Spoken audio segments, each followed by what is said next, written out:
বিমান বাংলাদেশ এয়ারলাইন্স ঢাকা করাচি ঢাকা রুটে সরাসরি ফ্লাইট চালু করেছে।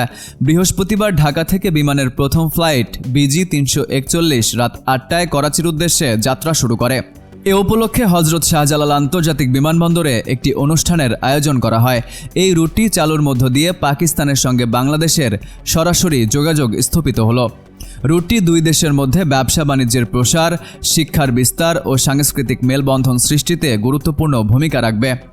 অনুষ্ঠানে উপস্থিত ছিলেন বেসামরিক বিমান পরিবহন ও পর্যটন মন্ত্রণালয়, বিমান বাংলাদেশ এয়ারলাইন্সের পর্ষদ চেয়ারম্যান শেখ বশির উদ্দিন।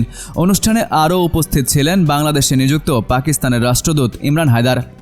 বিমানের প্রথম ফ্লাইট করাচিতে পৌঁছায় বৃহস্পতিবার স্থানীয় সময় রাত 11টায়।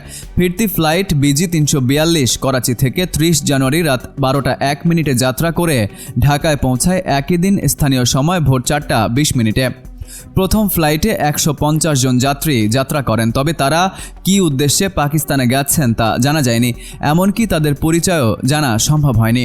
29 জানুয়ারি থেকে শীতকালীন সূচি অনুযায়ী প্রতি বৃহস্পতিবার ও শনিবার ঢাকা থেকে করাচিতে এবং একই দিন করাচি থেকে ঢাকায় পৌঁছাবে ফ্লাইট।